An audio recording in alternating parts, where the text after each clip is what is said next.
selamat datang di Durasi. Kali ini Durasi akan wawancara King of Sparko. Sosok ini udah pasti dikenal banyak orang, apalagi buat teman-teman ataupun pengikutnya yang memang udah mantengin Sparko, Spartan Komando ini dari lama. Sekarang saya mau langsung ajak sosok ini untuk join saya.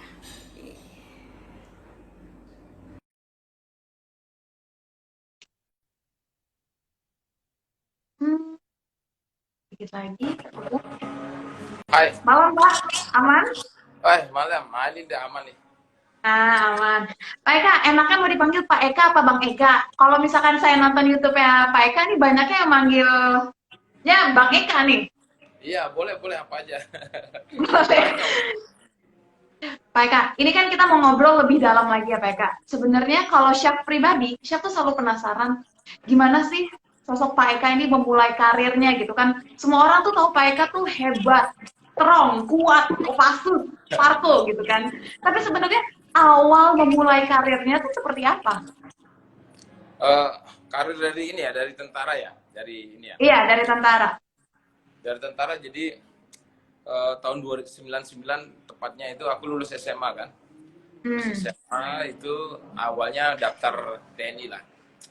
Perjalanan waktu daftar TNI ternyata ini ku kurang apa namanya?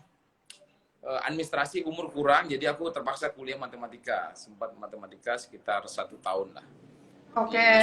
Ya, kemudian setelah itu gabung ternyata bisa lulus tahun depannya ketika umur tepatnya 18. Nah, dari sanalah aku menjalani kehidupan militer itu di Akademi Militer. Akademi Militer Magelang 2003 lulus. Nah, ketika lulus itulah aku pengen masuk ke suatu satuan yang memang benar-benar disegani, yaitu di Kopassus. Nah, aku join di Kopassus, tibanya di Kopassus, ternyata ada lagi pasukan yang memang lebih, istilahnya lebih memiliki kemampuan lebih lah, khususnya Hmm. penanggulangan teror. Aku gabunglah di penanggulangan teror atau disebut dengan Gultor ya. Dulu namanya Den 81, kemudian aku gabung di sana. Nah, dari sanalah ternyata banyak ilmu yang aku dapat tentang militer dan juga salah satunya pembinaan fisik. Nah, dari sinilah aku mulai menempa pembinaan fisik dengan salah satunya adalah latihan lari yang begitu jauh, yang maraton sampai 178 kilo. Kemudian Hmm. sudah mengikuti beberapa event. Kemudian aku gabung ke triathlon. Nah, dari sini badanku belum seperti ini. Jadi badanku tuh masih kurus karena maraton terus kan, kardio terus. Aku lihat fotonya Bang Eka awal-awal itu beneran Bang Eka pernah ada di titik sekurus itu berarti ya Bang Eka ya? Iya, pernah. Bener-bener aku badanku tuh nggak kayak gini lah. Kurus, Ah. kurus, kurus. Kemudian memang hobinya kan lari jauh kan. Hmm. Triathlon, habis lari, renang, kemudian bersepeda. Itu memang menguras menguras banyak tenaga dan juga menghabiskan otot-ototku kan. Akhirnya Hmm. di sini aku berpikir ada suatu pertandingan yang memang itu ditandingkan antara batalon di Kopassus ya. Nah, di sanalah aku menyiapkan pasukanku, gimana pasukan yang kecil tapi dia mematikan. Maksudnya mematikan dalam hal ini dia memiliki kemampuan yang luar biasa dari fisik. Nah, dari sanalah aku mulai mencari referensi di YouTube ataupun di teman-teman menanyakan bagaimana sih naikkan masa otot atau membuat otot seseorang itu benar-benar kuat seperti prajurit Spartan lah ya. Akhirnya aku mulai memasukkan olahraga-olahraga beban kalistenik dalam hal ini. Ternyata luar biasa hasilnya ya. Itu membuat badan anggota itu semuanya suspek dari satu batalion itu badannya tuh semuanya kayak 300 gitu, film 300 gitu kan. Makanya aku menamai mereka itu prajurit Spartan. Karena pada saat kita lomba, dari awal sampai terakhir kita memang mendominasi peringkat sampai juara umum lah, juara satu di kalangan Kopassus. Nah, dari sanalah mulai tawaran-tawaran ataupun perintah-perintah dari pimpinan untuk membawa kontingen. Dalam hal ini fisik, untuk menyiapkan prajurit-prajurit yang akan berlatih. Di sanalah aku mulai mengaplikasikan kemampuanku untuk melatih anggota-anggota yang sampai 300-an, 200, banyak lah. Nah, kemudian ternyata efek daripada latihan ini luar biasa banget. Jadi benar mengalami progres dari hal fisik lah. Nah, dari sanalah satuan-satuan di luar Kopassus sudah mulai meminta aku melatih ke instansi-instansi militer, ke sipil juga, kemana-mana. Ternyata aku mencoba untuk membuka ini, 2017 membuka, cobalah kita sebarkan kepada masyarakat umum, bisa mau nggak menerima, bukan metode latihan sih, tapi aku mau ngajak tuh motivasi untuk berlatih, untuk Iya. berolahraga aja sih. Akhirnya Oke. ternyata bener luar biasa banget. Di hari pertama aja sudah bisa 21 orang, hari kedua naik 80-an, hari ketiga dan berikutnya udah hampir ratusan kan di gazebo itu, di lapangan gazebo itu. Akhirnya aku berpikir, wah ini kayaknya bagus disebarkan seluruh Indonesia. Pada saat Hmm. itu kan aku lagi sekolah. Hmm. Akhirnya pada saat Jumat, Sabtu, Minggu aku terbang ke Aceh, ke Medan, ke Jambi, Pekanbaru, ke Makassar, terbang ke daerah-daerah lah. Hanya untuk membuka cabang-cabang saja. Dan Hmm. hasilnya memang sampai saat ini luar biasa sekali. Tanpa Iya. aku datang ke suatu tempat, mereka sudah buka cabang sendiri. Tinggal Iya. kita berikan pelatihan-pelatihan aja. Dan sampai sekarang mungkin Mbak Safi tahulah, Spartan itu sudah berbadan hukum. Baru tadi berbadan hukum. Oh, sudah berbadan hukum berarti Udah sekarang. di apa namanya, di hukum dan HAM sudah ini ya, sudah terregistrasi ya dalam hal ini. Sampai Hmm. dengan kita memiliki anggota sekitar 3.700 lah. Dengan sampai dengan ini luar biasa banget, Mbak. Pak, tapi sebelum kita bahas jauh nih tentang Sparkle, saya tuh selalu berangan gitu ya. Seperti apa sih seorang orang tua itu mendidik anaknya gitu. Pak Eka kan dulu sebelum menjadi menjadi TNI gitu kan, pasti dulunya pernah ada influence mungkin dari orang tuanya. Apakah orang tua Pak Eka tuh sosok yang memaksa anaknya untuk jadi TNI? Pola ajar tuh seperti apa sih Pak Eka hingga Pak Eka tuh punya pendirian yang kuat banget sampai sekarang? Wah, kalau aku cerita sih sebenarnya malu aja ya. Jadi sebenarnya dulu Kenapa? aku anak yang nakal lah. Sebenarnya anak yang nakal karena kan bapakku tuh seorang tentara ya. Seorang TNI Hmm. juga, dimana kehidupannya kan keras. Aku udah tahu Hmm. kehidupannya keras, tapi aku kebanyakan SD, SMP memang aku dapat ranking lah di kelas unggulan itu. Ternyata Hmm. masuk SMA sudah mengenal pacaran lah, ya, mengenal pacaran, Hmm. sudah mulai mengabaikan belajar itu sudah mulai. Sehingga aku sering membuat keonaran dulu kan aku tinggal di kampung ya. Kampung lah, Iya. aku jarak sekolahnya pun Balinya daerah mana sih Pak Eka? di Bali Singaraja. Di Singaraja. Oh. Kalau Pulau Bali itu paling ujung atas itu. Jauh Hmm. banget loh. Jadi aku udah Hmm. terkontaminasi dengan kehidupan di sana lah ya. Memang aku bilang ya untuk kalangan muda itu lingkunganku memang kurang bagus lah. Ya balapan motor, kemudian Hmm. ya pokoknya nggak bagus lah, aku nggak enak juga Normal bilang anak muda. ini lebih parah lagi Mbak. Pokoknya aku udah bukan bukan Terus? orang. Akhirnya aku banyakkan ke hal-hal negatif lah. Sampai orang tua aku Hmm. berapa kali mengusir dari rumah kan, aku nggak pernah boleh tinggal Hmm. di rumah karena mempermalukan keluarga kan. Udah banyak yang Hmm. menjadi bicarakan. Nah, aku nggak ada. Aku cuma melihat bapakku seorang TNI aja. Tapi di satu Hmm. sisi aku nggak ada pikiran untuk masuk tentara pada saat itu. Hanya ingin Hmm. jadi seorang bapak aja. Ternyata Hmm. bapakku bilangnya ya udah, kalau kamu nggak mau jadi orang, udah kamu terserah, urus sendirilah. Nah, Hmm. aku berpikirnya pada saat itu, waktu aku mau menyeberang rumah, itu ada pangkat apa namanya? Namanya kalau Akmil tuh, Akademi Militer tuh ada pangkat chevronnya yang besar itu ya. Hmm. Hmm. Itu tepat jatuh di depan rumahku itu, pas aku menyeberang. Aku pegang kan, ini apa namanya Pak? Itu punya Bapakku bilang, siapa? Punya Bapak berarti ya? Punya enggak, itu bapaknya. punya Taruna Akmil, Taruna Akabri. Oh. Nggak Hmm. tahu kan, nggak mungkin lah di kampung ya. Mungkin jatuh Hmm. dari mana itu. Yang penting depanku jatuh pas itu. Nggak, itu Hmm. mungkin tanda-tanda ya. Aku akan Hmm. diterima ya. Aku disuruh. Aku nanya, oh itu Akmil namanya, Akabri namanya. Kalau lulus tuh langsung letnan jadi komandan lah Oh. namanya. Hmm. Padahal kan aku pengennya ya jadi prajurit aja. Udah seneng banget, kayak bapakku kan prajurit Hmm. ya dia. Hmm. Akhirnya wah, aku seneng banget dapat itu. Bapakku bilang, ya kalau kamu mau daftar silakan aja. Nah itu dari sana, siapa tahu kamu lulus menjadi TNI. Akhirnya ya itulah, aku tes itulah. Bapakku memang mendidiknya keras sih. Ketika aku pulang itu nggak, harusnya pulang hari ini, aku pulangnya besok, masih keluyuran lagi di Denpasar kan. Ya Hmm. ya jalan-jalan ke Kute, jalan-jalan ke Sanur lah. Pokoknya nggak pulang dulu. Habis itu ya dipukulin pakai kopel sama bapak. Pokoknya keras lah bapakku tuh. Tapi namanya Hmm. otakku bebal kan, nggak mikir pada saat Betul. itu. Hmm. Tapi akhirnya ya, aku diterima ya Mbak. Di luar dugaan Hmm. karena tinggalnya di kampung. Habis itu aku pun kehidupanku ya nggak, ya ekonomi menengah lah. Hmm. Sedangkan saingan pada saat itu kan banyak-banyak anak-anak pejabat, anak-anak jenderal lah, yang memang membuat aku minder saat itu. Akhirnya Hmm. aku nggak tahu, ternyata aku lulus ya. Bapakku sangat bersyukur sekali sampai nangis lah, sampai dia karena dia piket di kantor piket tuh naikin bendera putih itu terbalik, putihnya di atas, merahnya di bawah. Saking nggak sangkanya anaknya lulus. Saking nggak sangkanya ya. Iya, karena kan Hmm. di kampung itu yang masuk akabri istilahnya, yang langsung lenan itu hampir nggak bisa dihitung pakai jari, hampir nggak ada pada saat itu ya. Berarti Jadi pada saat itu memang baru Pak Eka saja yang iya, bisa lolos ya? ya Pak, lolos pada saat itu. Karena di kampung banget Mbak. Mungkin Mbak kalau ke Bali ya bukan di Denpasar kayak Kuta gitu ya. Masih jauh itu.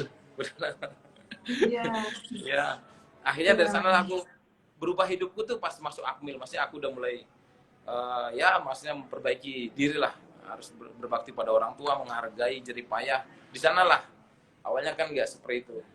Emang orang tuaku sih Hmm. mendidiknya keras sih. Aku berapa kali sampai diusir, dipukul pakai selang, dikopel, itu sering lah.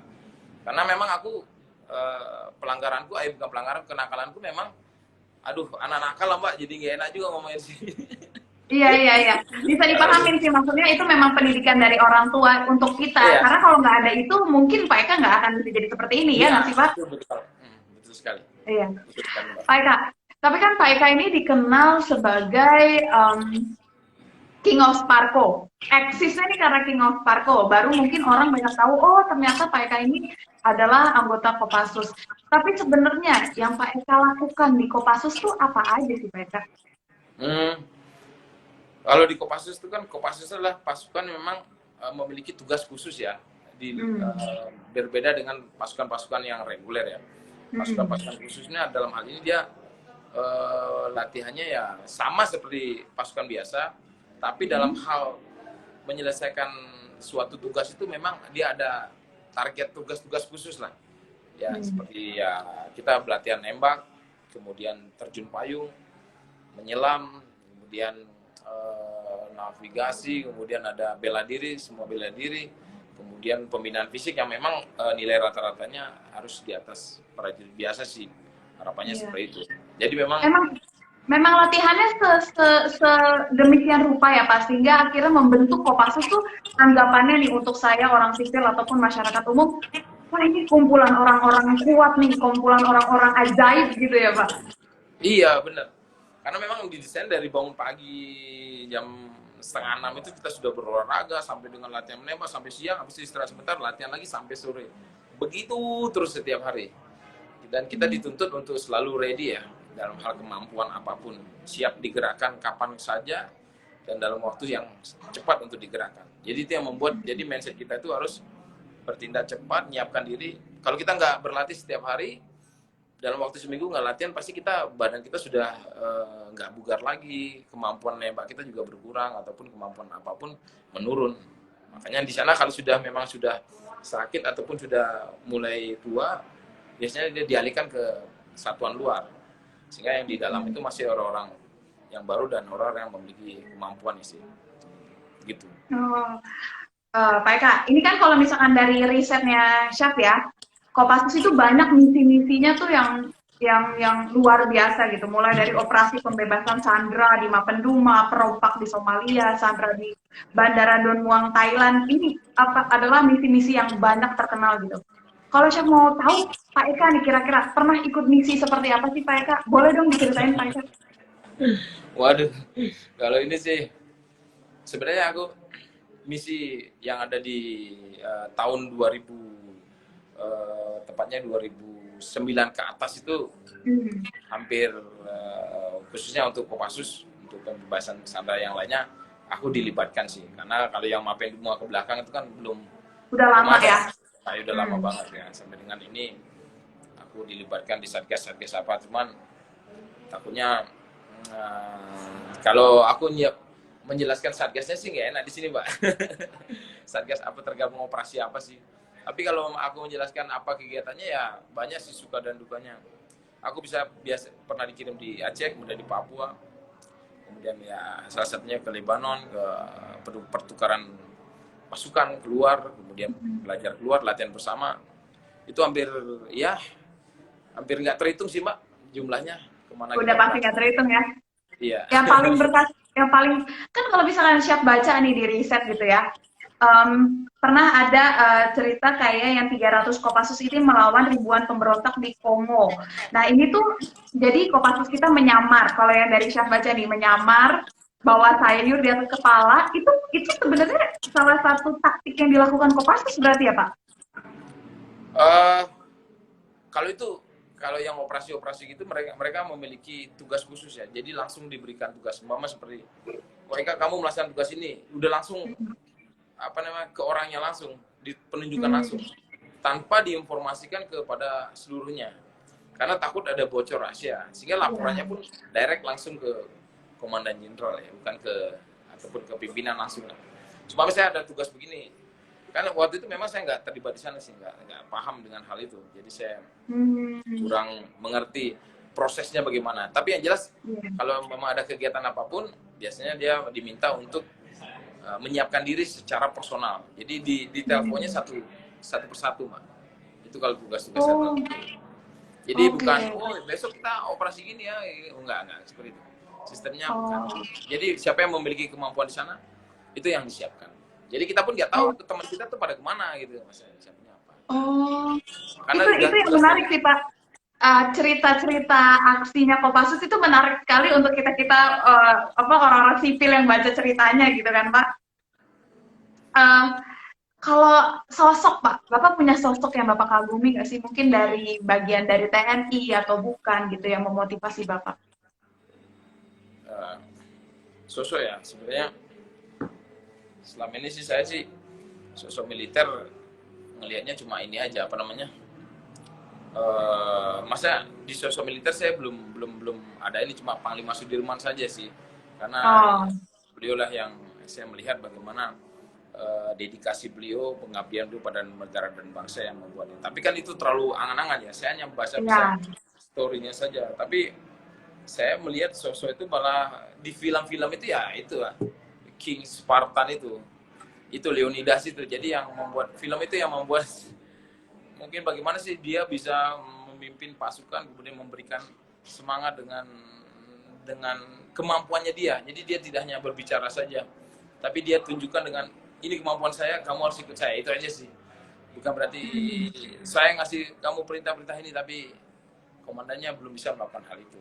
Sehingga disinilah saya memiliki keinginan bahwasanya saya harus memiliki kemampuan yang harus lebih di antara anggota. Sehingga pernah saya mau membuat teks itu, bahwasanya seorang pemimpin harus memiliki keahlian teknis tertentu, sehingga dia akan memiliki kewibawaan dalam memimpin pasukannya. Jadi dia harus memiliki keahlian teknis tertentu, sehingga dia akan memiliki kewibawaan si memimpin pasukan. Keahlian teknis itu seperti apa Pak berarti? Mungkin dia dalam hal fisik ya, atau dia jago bernegosiasi, atau dia jago menembak, atau pokoknya dia memiliki satu spesial kemampuan yang dia andalkan, sehingga anggotanya di sana dia salut ataupun respect terhadap kemampuan itu.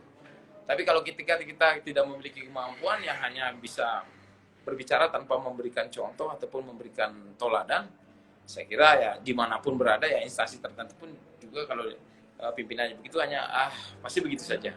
Tapi dia memiliki kemampuan teknis tertentu ya, apa saja ya, saya bilang teknis tertentu ya, bukan hanya satu item aja Mbak. Kayak gitu sih. Pak Eka, saya pernah lihat liputan Pak Eka waktu itu sama salah satu TV, itu menceritakan waktu Pak Eka sakit.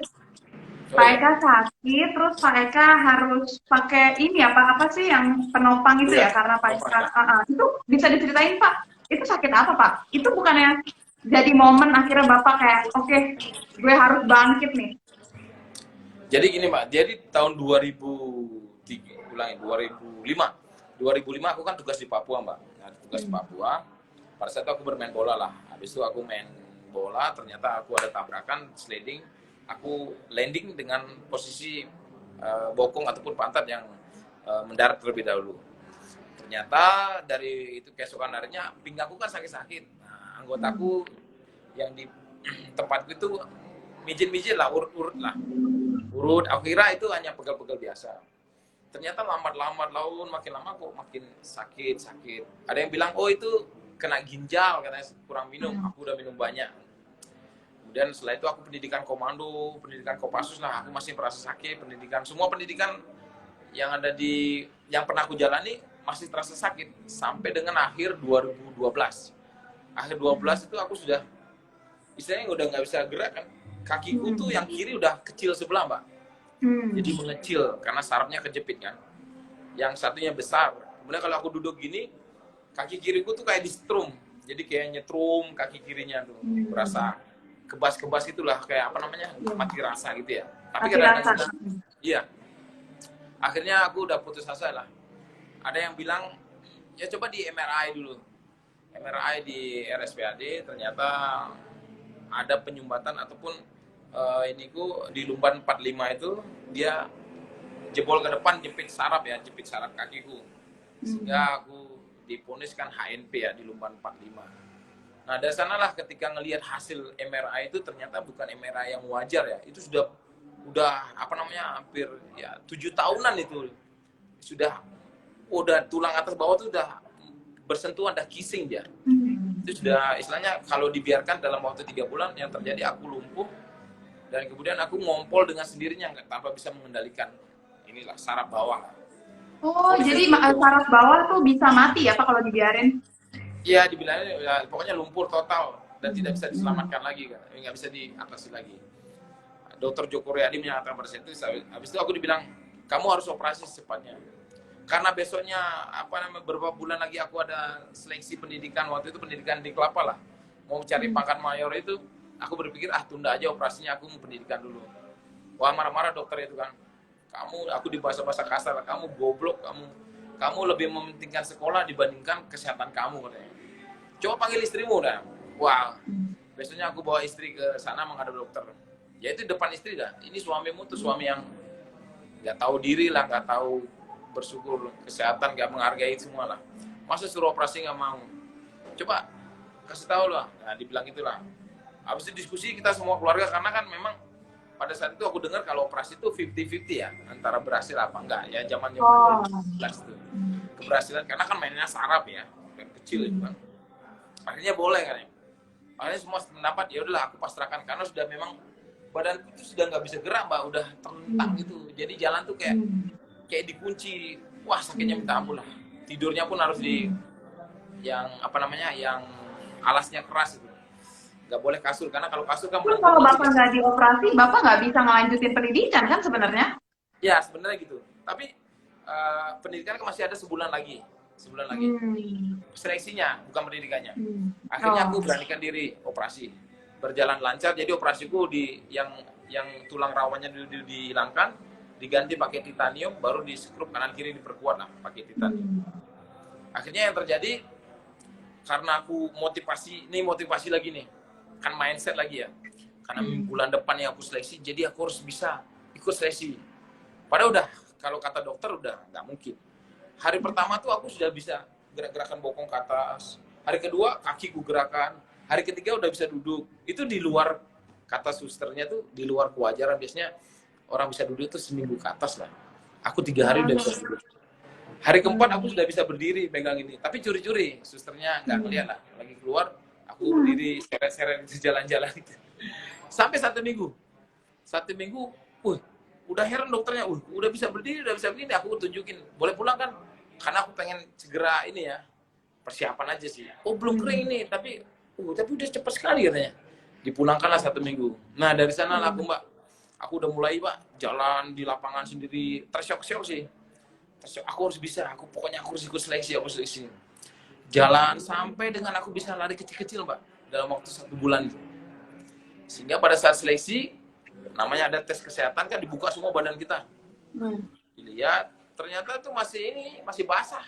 Jadi masih ada jahitannya. Nggak boleh ikut seleksi. Aduh, akhirnya di sana aku dipanggil. Terus boleh ikut seleksi gimana jadinya? jadi sebenarnya dibilangin kamu nggak boleh seleksi, tapi kamu harus ada baru tingkat Kopassus ya, belum tingkat pusatnya. Tingkat Kopassus, coba kamu cari surat tanda tangan dari dokter yang operasi bahwasanya kamu boleh mengikuti ini. Wah, aku nggak ada lagi dokter. Akhirnya aku sembah-sembah lah, dok, tolonglah dok. Tanda tangannya itu, tanda tangan aja ini. Dengan segala resiko yang aku terima nanti, apapun yang terjadi, aku terima. Akhirnya dokter udahlah, yang penting kamu udah mampu, udah ditanda tangan. Aku ikut seleksi lah. Jadi punggungku tuh aku tempelin, mau maaf ya, softtek, Pak, softtek. Supaya aku pada saat sit up itu, pada main sit up itu, ini pun nggak bersentuhan. Nggak nyentuh langsung tanah. Ya, karena masih basah, Mbak. Akhirnya aku lari pun aku kayak orang jalan tapi jalan cepat sih. Yang penting nilaiku nggak mati aja, tapi mampu juga. Masih tembus nilai paling minim pada saat itu. Kemudian setelah itu aku push up juga, pull up-nya itu yang pull up gantung itu, aku dibopong dulu Mbak, karena nggak bisa lompat kan, dibopong. Gantung. Baru aku yang penting lulus aja narik gitu. Semua aku nilai standar paling bawah, tapi lulus. Gitu. Nah lulus, setelah lulus seleksi, ada waktu 3 bulan ternyata Mbak sebelum pendidikan. Nah di sana lah aku recovery bener, makan proteinnya cukup, bener pembinaan fisik yang baik. Akhirnya aku pendidikan. Alhamdulillah ranking 1 aku pendidikan Mbak dari Ciki Jasmani. Iya, ada itu sertifikat. Tanyalah teman-temanku, letting-lettingku semuanya. Aku itu kalau normalnya. Kalau normalnya harusnya recovery dalam kurun waktu berapa lama berarti Pak Eka? Bisa melakukan aktivitas itu 3 bulan. 3 bulan baru mulai aktivitas berat. Pak Eka dalam 1 bulan udah ikut seleksi, udah ikut tes fisik dalam kurun 1 bulan tuh ya Pak? 1 bulan, iya. Ini yang namanya energi yang nggak semua orang bisa punya. Ini emang orang-orang seperti Pak Eka sih. Waduh, parah, makanya itu semua di luar dugaan. Kadang-kadang dokter pun nelpon, gila kamu. Pas saya dapat selesai itu pendidikan, itu kan lari di bawah ransel Pak. Pendidikan itu kan lari di bawah ransel, lompat-lompat halang rintang gitu, lari 5 kilo pakai ransel beban 5,5 kilo. Habis itu 30 kilo speed bawa ransel semua nih. Jadi kan ini kita ditempa lagi Mbak. Tapi karena penyiapanku tiap hari aku istirahatnya cukup, tidur yang bagus, kemudian makan protein yang bagus. Pokoknya aku bener buat pola hidupku tuh bener-bener luar biasa. Dan buat mindset bahwasanya itu kamu tuh nggak sakit tuh. Itu sudah sembuh itu. Begitu aja pikir. Itu sudah sembuh. Kamu pertahankan. Jangan main ini kegiatan lain. Istirahat yang cukup biar supaya dia jahitannya. Aku berpikir terus jahitannya tuh udah mulai rapat. Begitu terus sebelum tidur tuh. Jadi bergerak sendiri dia memperbaiki jaringan lah. Hari demi hari itu harapanku mengarah ke kesembuhan aja untuk siap nanti pendidikan aja dalam hal itu. Iya. Setelah tes fisik gitu, Bapak sempat ngecek lagi nggak ke kondisi tulangnya? Apakah ada crash lagi? Apa justru malah makin bagus hasilnya? Dicek sebelah itu. Setelah pendidikan sih diceknya, masih bagus. Makanya, bagus nggak ada. Wah ini bagus hasilnya. Posisinya juga bagus, semuanya pun karena titanium kan itu langsung menyatu dengan tulang sama daging, jadi udah nggak dibongkar lagi, jadi sudah memang permanen sih pada saat itu. Jadi bagus posisinya. Dan aku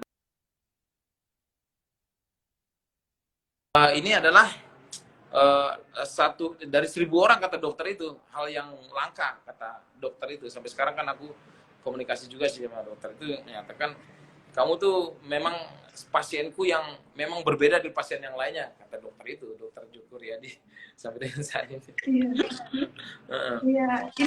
Ini yang. Tapi setelah ini baru akhirnya Bapak memutuskan untuk Sparko jalan. Apa Sparko justru sebelum kejadian ini? Iya, Sparko belum kejadian. Jadi Sparko sesudah kejadian ini. Jadi kata dokter, kamu akan awet, akan bagus kondisimu terus ketika berat badanmu ataupun posturmu itu tetap ideal. Tapi ketika kamu overweight, dia akan menekan terus, akan membuat diri kamu akan tambah cedera. Akhirnya di sana aku sering olahraga, menjaga badan supaya tidak gemuk. Kemudian aku aktivitasku juga tiap hari kan kalau berolahraga kan selalu peredaran darah kita bagus ya, menjaga postur kita tetap tegak segala macam, sehingga hal untuk efek ke tulang itu sama saraf tuh tidak terjadi. Ya sampai saat ini orang pun ngelihat, wah kalau udah tulang punggung gitu kan memang ngeri ya. Tapi bagiku badanku lebih mantap sekarang dibandingkan umur 25, 26, 27 itu nggak sekuat itu dulu dibandingkan sekarang umur 39 ini. Iya. Dan justru kelihatannya jadi jauh lebih muda ya Pak, awet muda ya Pak. Malah sekarang jujur aja aku lebih merasa lebih muda lah, mohon maaf lah, lebih muda sekarang masa dibandingkan aku dulu umur 25, 26 itu jauh banget rasanya. Emang luar biasa sih. Perbedaannya aku Iya. rasakan berbeda. Kan tadi Pak Eka juga sempat bilang tentang film 300. Itu Pak Eka nonton pas ketika Pak Eka lagi proses recovery itu atau memang jauh sebelum itu Pak Eka? Proses Terinspirasi recovery, dari film itu? proses recovery bener. Proses recovery Iya. ada temanku nge-forward ke aku dulu, coba tonton film inilah. Aku cuma nontonnya, yang ku ambil cuma ku badannya bisa bagus kayak gitu, itu aja nih. Ku pemimpinnya punya karisma yang luar biasa. Aku tuh pengen sekali pemimpin seperti dia gitu. Karena memang dari dulu kan aku ya jadi komandan tuh aku pengennya gimana sih supaya anggotaku tuh bener-bener patuh sama aku, terhipnotis lah dengan bahasa-bahasaku, dengan kemampuan itu aja sih. Makanya aku dikit-dikit kalau udah lemas pasti aku nonton film itu, dia memberikan semangatnya itu, memberikan bahasa-bahasanya itu yang memang membuat aku tuh selalu ingin jadi seorang pemimpin yang memang di respect lah anggota tuh. Itu aja sepenuh hatinya ya. Kayak gitu sih. Akhirnya namanya jadi Spartan Komando karena dari Nah, film di itu sana. berarti. Makanya namanya Spartan Komando. Spartan kan ambil aku dari ya itu dari Spartan ya, yang menginspirasi aku ya. Kalau komandonya itu karena setiap gerakan Sparku itu kan semuanya satu komando dia. Satu perintah. Bukan berasal dari Kopassus, bukan komando Kopassus. Oh. Karena Tapi awalnya memang dibuat untuk olahraga militer, baru dibuka untuk ya. umum. Untuk anggotaku dulu. Tapi Hmm. kan dulu anggotaku hanya namanya Spartan saja. Iyo, kamu adalah prajurit Spartan. Makanya dulu kalau dilihat di GG itu bukan Sparku namanya, Spartan dulu namanya, Spartan. Dia berubah 2018 kemarin belakang itu. Aku rubah namanya jadi Spartan Komando. Berarti baru ya Pak? Baru 2 tahun ya Pak? Iya, 2 tahun perubah namanya. Awalnya 2017 masih Spartan Body namanya. Jadi Body Tapi Spartan namanya. kalau sistem olahraganya Pak, militer sama umum sama apa enggak? Hampir sama sih, cuman kalau militer kita melakukan gerakan-gerakan itu kan ada beban-beban militer ya pakai orang seru. Jadi yang kita gunakan untuk sebagai tambahan beban tambahan tuh perlengkapan militer kita sih. Crossfitnya juga gerakannya lebih padat. Tapi ketika masuk ke masyarakat umum, dia gerakan lebih dibuat simpel, kemudian aman dan juga bisa dipakai oleh semua kalangan umur.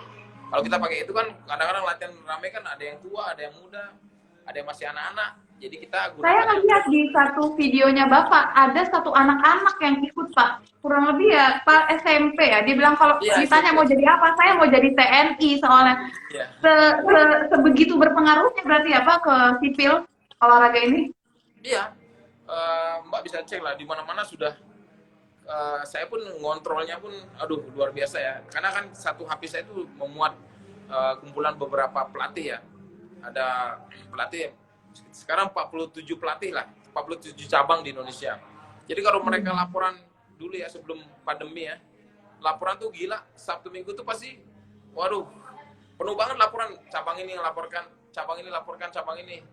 Waduh, luar biasa lah. Saya lihat pun ya minimum ada 20 orang minimum, ada sampai 100-an, ada yang tembus sampai 300 gitu di cabang-cabang luar di daerah-daerah itu luar biasa, Mbak. Sedikit lagi. Hai. Malam Pak, aman? Malam, Ali udah aman nih. Nah, aman. Pak Eka, enaknya mau dipanggil Pak Eka apa Bang Eka? Kalau misalkan saya nonton YouTube-nya Pak Eka nih banyaknya yang manggilnya Bang Eka nih. Iya, boleh apa aja. Boleh. Pak Eka, ini kan kita mau ngobrol lebih dalam lagi ya Pak Eka. Sebenarnya kalau chef pribadi, chef tuh selalu penasaran gimana sih sosok Pak Eka ini memulai karirnya gitu kan. Semua orang tuh tahu Pak Eka tuh hebat, strong, kuat, Kopassus, Sparko gitu kan. Tapi sebenarnya awal memulai karirnya tuh seperti apa? Karir dari ini ya, dari tentara ya, dari ini ya. Iya, dari tentara. Dari tentara jadi tahun 1999 tepatnya itu aku lulus SMA kan. SMA itu awalnya daftar TNI lah. Perjalanan waktu daftar TNI ternyata ini kurang apa namanya administrasi umur kurang, jadi aku terpaksa kuliah matematika, sempat matematika sekitar 1 tahun lah. Oke. Ya, kemudian setelah itu gabung ternyata bisa lulus tahun depannya ketika umur tepatnya 18. Nah, dari sanalah aku menjalani kehidupan militer itu di Akademi Militer. Akademi Militer Magelang 2003 lulus. Nah, ketika lulus itulah aku pengen masuk ke suatu satuan yang memang benar-benar disegani, yaitu di Kopassus. Nah, aku join di Kopassus, tibanya di Kopassus, ternyata ada lagi pasukan yang memang lebih, istilahnya lebih memiliki kemampuan lebih lah, khususnya penanggulangan teror. Aku gabunglah di penanggulangan teror atau disebut dengan Gultor ya. Dulu namanya Den 81, nah, kemudian aku gabung di sana. Nah, dari sanalah ternyata banyak ilmu yang aku dapat tentang militer dan juga salah satunya pembinaan fisik. Nah, dari sinilah aku mulai menempa pembinaan fisik dengan salah satunya adalah latihan lari yang begitu jauh, yang maraton sampai 178 kilo. Kemudian sudah mengikuti beberapa event. Kemudian aku gabung ke triathlon. Nah, dari sini badanku belum seperti ini. Jadi badanku tuh masih kurus karena maraton terus kan, kardio terus. Aku lihat fotonya Bang Eka awal-awal itu beneran Bang Eka pernah ada di titik terkurus itu berarti ya Bang Eka ya? Iya, pernah. Bener-bener aku badanku tuh nggak kayak gini lah. Kurus, Ah. kurus. Kemudian memang hobinya kan lari jauh kan. Hmm. Triathlon, habis lari, renang, kemudian bersepeda. Itu memang menguras banyak tenaga dan juga menghabiskan otot-ototku kan. Akhirnya di sini aku berpikir ada suatu pertandingan yang memang itu ditandingkan antara Batalon di Kopassus ya. Nah, di sanalah aku menyiapkan pasukanku, gimana pasukan yang kecil tapi dia mematikan. Maksudnya mematikan dalam hal ini dia memiliki kemampuan yang luar biasa dari fisik. Nah, dari sanalah aku mulai mencari referensi di YouTube ataupun di teman-teman menanyakan bagaimana sih naikkan masa otot atau membuat otot seseorang itu benar-benar kuat seperti prajurit Spartan lah ya. Akhirnya aku mulai memasukkan olahraga-olahraga beban kalistenik dalam hal ini. Ternyata luar biasa hasilnya ya. Itu membuat badan anggota itu semuanya suspek dari satu batalion itu badannya tuh semuanya kayak 300 gitu, film 300 gitu kan. Makanya aku menamai mereka itu prajurit Spartan. Karena pada saat kita lomba, dari awal sampai terakhir kita memang mendominasi peringkat sampai juara umum lah, juara 1 di kalangan Kopassus. Nah, dari sanalah mulai tawaran-tawaran ataupun perintah-perintah dari pimpinan untuk membawa kontingen, dalam hal ini fisik, untuk menyiapkan prajurit-prajurit yang akan berlatih. Di sanalah aku mulai mengaplikasikan kemampuanku untuk melatih anggota-anggota yang sampai 300-an, 200, banyak lah. Nah, kemudian ternyata efek daripada latihan ini luar biasa banget. Jadi benar mengalami progres dari hal fisik lah. Nah, dari sanalah satuan-satuan di luar Kopassus sudah mulai meminta aku melatih ke instansi-instansi militer, ke sipil juga, kemana-mana. Ternyata aku mencoba untuk membuka ini, 2017 membuka, cobalah kita sebarkan kepada masyarakat umum, bisa mau nggak menerima bukan metode latihan sih, tapi aku mau ngajak tuh motivasi untuk berlatih, untuk berolahraga aja sih. Akhirnya ternyata bener luar biasa banget. Di hari pertama aja sudah bisa 21 orang, hari kedua naik 80-an, hari ketiga dan berikutnya udah hampir ratusan kan di Gasibu itu, di lapangan Gasibu itu. Akhirnya aku berpikir, wah ini kayaknya bagus disebarkan seluruh Indonesia. Pada saat itu kan aku lagi sekolah. Akhirnya pada saat Jumat, Sabtu, Minggu aku terbang ke Aceh, ke Medan, ke Jambi, Pekanbaru, ke Makassar, terbang ke daerah-daerah lah. Hanya untuk membuka cabang-cabang saja. Dan hasilnya memang sampai saat ini luar biasa sekali. Tanpa aku datang ke suatu tempat, mereka sudah buka cabang sendiri. Tinggal kita berikan pelatihan-pelatihan aja. Dan sampai sekarang mungkin Mbak Safi tahulah, Spartan itu sudah berbadan hukum. Baru tadi berbadan hukum. Oh, sudah berbadan hukum berarti sekarang. Di apa namanya?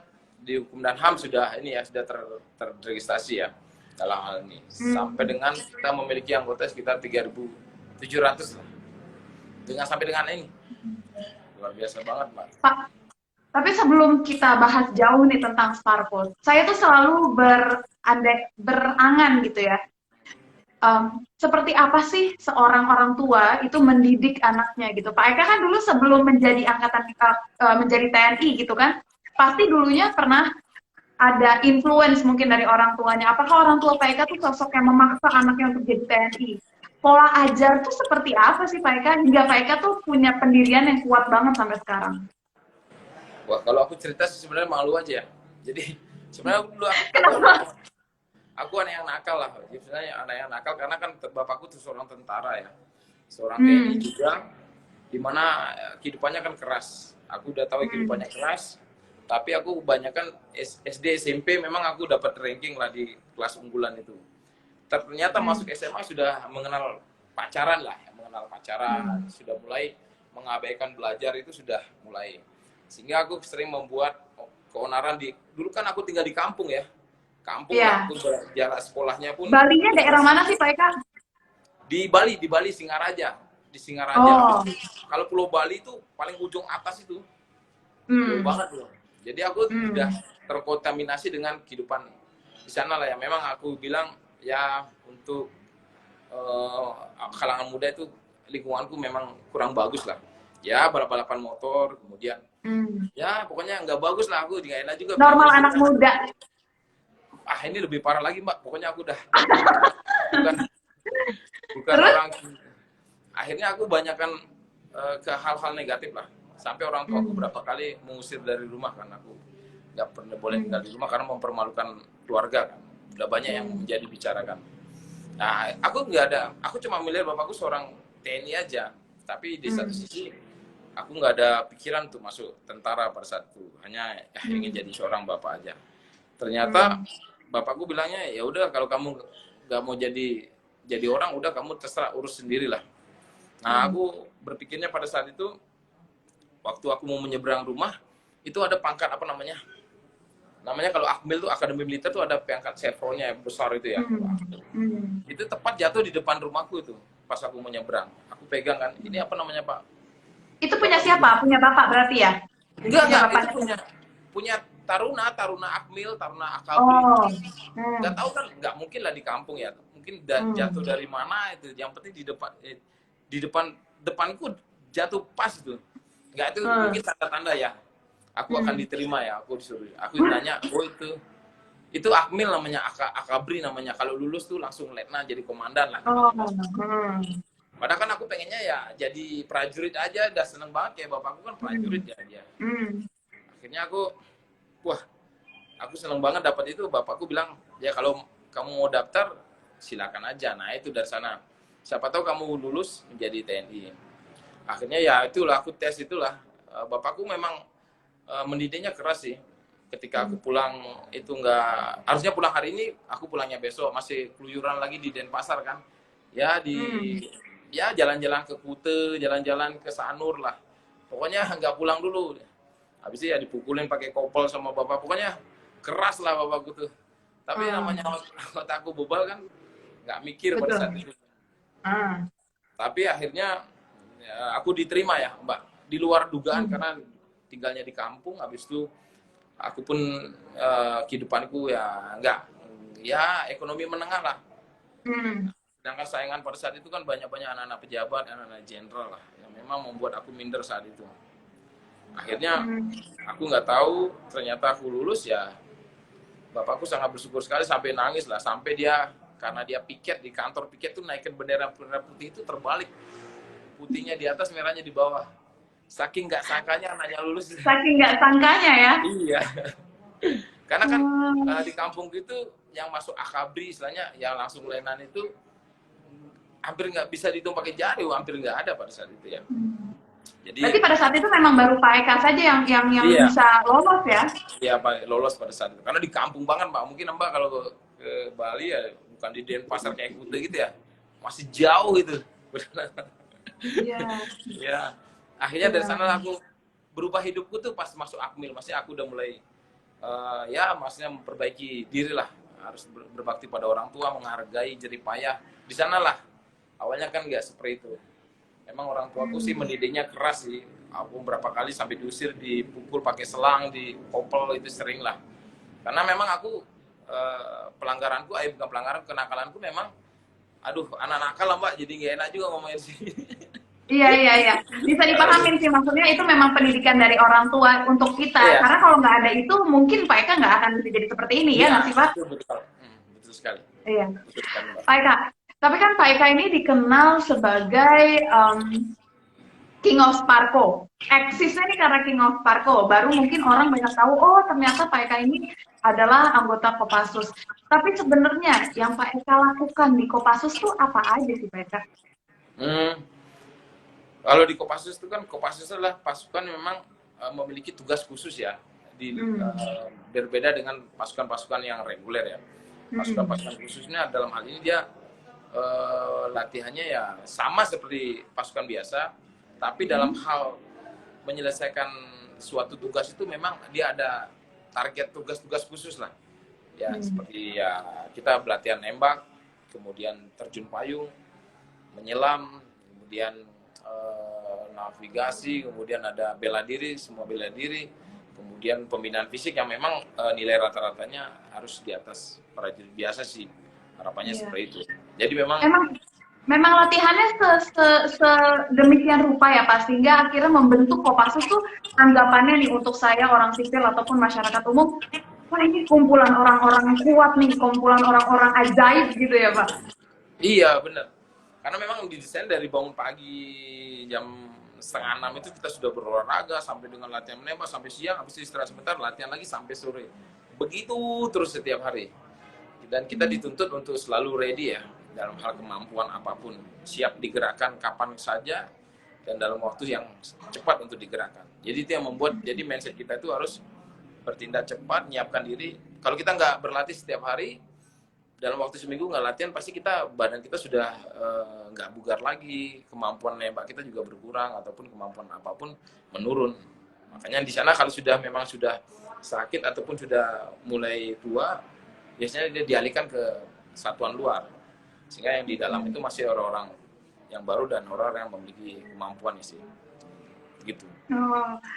Pak Eka, ini kan kalau misalkan dari risetnya Syaf ya, Kopassus itu banyak misi-misinya tuh yang luar biasa gitu. Mulai dari operasi pembebasan sandera di Mapenduma, perompak di Somalia, sandera di Bandara Don Muang Thailand. Ini adalah misi-misi yang banyak terkenal gitu. Kalau Syaf mau tahu, Pak Eka nih kira-kira pernah ikut misi seperti apa sih Pak Eka? Boleh dong diceritain Pak Eka? Waduh, kalau ini sih sebenarnya aku misi yang ada di tahun 2000, tepatnya 2009 ke atas itu hampir khususnya untuk Kopassus, untuk pembebasan sandera yang lainnya aku dilibatkan sih, karena kalau yang Mapenduma ke belakang itu kan belum udah lama ya. Udah lama banget ya, sampai dengan ini aku dilibatkan di satgas apa, cuman takutnya kalau aku menjelaskan satgasnya sih nggak enak di sini Mbak. Satgas apa, tergabung operasi apa sih, tapi kalau aku menjelaskan apa kegiatannya ya banyak sih suka dan dukanya. Aku biasa pernah dikirim di Aceh, kemudian di Papua, kemudian ya salah satunya ke Lebanon, ke pertukaran pasukan keluar, kemudian belajar keluar, latihan bersama. Itu hampir nggak terhitung sih Mbak jumlahnya kemana. Udah pasti nggak terhitung ya. Iya. Yang paling kan kalau misalkan Syaf baca nih di riset gitu ya, pernah ada cerita kayak yang 300 Kopassus ini melawan ribuan pemberontak di Kongo. Nah ini tuh jadi Kopassus kita menyamar, kalau yang dari Syaf baca nih, menyamar bawa sayur di atas kepala, itu sebenarnya salah satu taktik yang dilakukan Kopassus berarti ya Pak? Kalau yang operasi-operasi gitu mereka memiliki tugas khusus ya. Jadi langsung diberikan tugas, umpama seperti, Eka kamu melaksanakan tugas ini, udah langsung ke orangnya langsung, penunjukan langsung, tanpa diinformasikan kepada seluruhnya. Karena takut ada bocor rahasia, sehingga laporannya pun direct langsung ke komandan jenderal ya, bukan ataupun ke pimpinan langsung. Cuma saya ada tugas begini, kan waktu itu memang saya nggak terlibat di sana sih, nggak paham dengan hal itu, jadi saya kurang mengerti prosesnya bagaimana. Tapi yang jelas kalau memang ada kegiatan apapun, biasanya dia diminta untuk menyiapkan diri secara personal. Jadi di teleponnya satu persatu, Mbak. Itu kalau tugas-tugas saya Oh, begitu. Jadi oke. bukan, oh besok kita operasi gini ya, enggak seperti itu. Sistemnya bukan. Oh, Jadi siapa yang memiliki kemampuan di sana, itu yang disiapkan. Jadi kita pun nggak tahu oh, teman kita tuh pada kemana gitu, Mas. Siapnya apa. oh. Karena Itu udah yang jelas menarik dari sih, Pak. Cerita-cerita aksinya Kopassus itu menarik sekali untuk kita apa orang-orang sipil yang baca ceritanya gitu kan, Pak. Eh, Kalau sosok Pak, Bapak punya sosok yang Bapak kagumi nggak sih? Mungkin dari bagian dari TNI atau bukan gitu yang memotivasi Bapak? eh, sosok ya. Sebenarnya selama ini sih saya sih sosok militer ngelihatnya cuma ini aja, apa namanya, masa di sosok militer saya belum ada, ini cuma Panglima Sudirman saja sih, karena Oh, beliau lah yang saya melihat bagaimana dedikasi beliau, pengabdian beliau pada negara dan bangsa yang membuatnya. Tapi kan itu terlalu angan-angan ya, saya hanya bisa iya. story-nya saja. Tapi saya melihat sosok itu malah di film-film itu ya itu lah, King Spartan itu Leonidas itu. Jadi yang membuat film itu yang membuat mungkin bagaimana sih dia bisa memimpin pasukan, kemudian memberikan semangat dengan kemampuannya dia. Jadi dia tidak hanya berbicara saja, tapi dia tunjukkan dengan ini kemampuan saya, kamu harus ikut saya. Itu aja sih. Bukan berarti Hmm. saya ngasih kamu perintah-perintah ini, tapi komandannya belum bisa melakukan hal itu. Sehingga disinilah saya memiliki keinginan bahwasanya saya harus memiliki kemampuan yang harus lebih di antara anggota. Sehingga pernah saya mau membuat teks itu bahwasanya seorang pemimpin harus memiliki keahlian teknis tertentu sehingga dia akan memiliki kewibawaan dalam memimpin pasukannya. Jadi dia harus memiliki keahlian teknis tertentu sehingga dia akan memiliki kewibawaan si memimpin pasukan. Ketika Keahlian memimpin, teknis itu seperti apa Pak berarti? mungkin dia dalam hal fisik ya, atau dia jago bernegosiasi, atau dia jago menembak, atau pokoknya dia memiliki satu spesial kemampuan yang dia andalkan sehingga anggotanya di sana dia salut ataupun respect terhadap kemampuan itu. Tapi kalau ketika kita tidak memiliki kemampuan yang hanya bisa berbicara tanpa memberikan contoh ataupun memberikan toladan, saya kira ya dimanapun berada ya instansi tertentu pun juga kalau pimpinannya begitu hanya pasti begitu saja.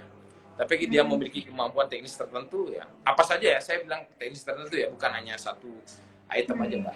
Kayak gitu sih. Pak Eka, saya pernah lihat liputan Pak Eka waktu itu sama salah satu TV itu menceritakan waktu Pak Eka sakit.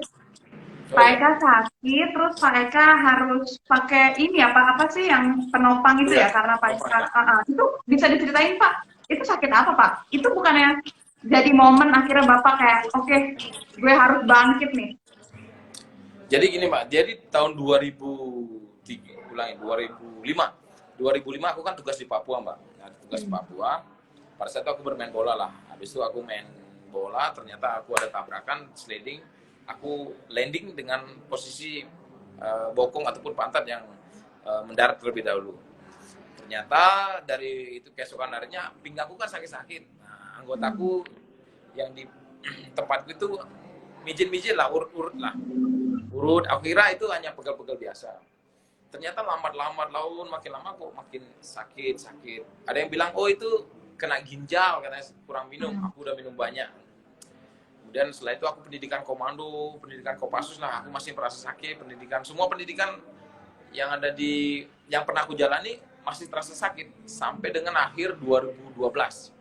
Akhir 12 itu aku sudah istilahnya udah nggak bisa gerak kan. Kakiku tuh yang kiri udah kecil sebelah Mbak. Jadi mengecil karena sarafnya kejepit kan. Yang satunya besar. Kemudian kalau aku duduk gini, kaki kiriku tuh kayak di strum. Jadi kayak nyetrum kaki kirinya tuh. Berasa kebas-kebas itulah, kayak apa namanya? Mati rasa gitu ya. Tapi Mati rasa. kadang-kadang iya. Akhirnya aku udah putus asa lah. Ada yang bilang, ya coba di MRI dulu. MRI di RSPAD ternyata ada penyumbatan ataupun iniku di lumban 45 itu dia jebol ke depan, jepit saraf kakiku. Sehingga aku diponiskan HNP ya di lumban 45. Nah, dari sanalah ketika ngelihat hasil MRI itu ternyata bukan MRI yang wajar ya. Itu udah apa namanya hampir ya 7 tahunan itu sudah udah tulang atas bawah tuh udah bersentuhan, udah kissing dia. Itu sudah istilahnya kalau dibiarkan dalam waktu 3 bulan yang terjadi aku lumpuh dan kemudian aku ngompol dengan sendirinya nggak tanpa bisa mengendalikan inilah saraf bawah. Oh, jadi saraf bawah tuh bisa mati ya Pak kalau dibiarin? Iya, dibilangnya ya, pokoknya lumpur total dan tidak bisa diselamatkan lagi kan, nggak bisa diatasi lagi. Dokter Joko Riyadi menyatakan pada saat itu, habis itu aku dibilang kamu harus operasi secepatnya. Karena besoknya beberapa bulan lagi aku ada seleksi pendidikan, waktu itu pendidikan di Kelapa lah, mau cari pangkat mayor itu, aku berpikir tunda aja operasinya, aku mau pendidikan dulu. Wah, marah-marah dokter itu kan, aku di bahasa-bahasa kasar, kamu goblok, kamu lebih mementingkan sekolah dibandingkan kesehatan kamu katanya.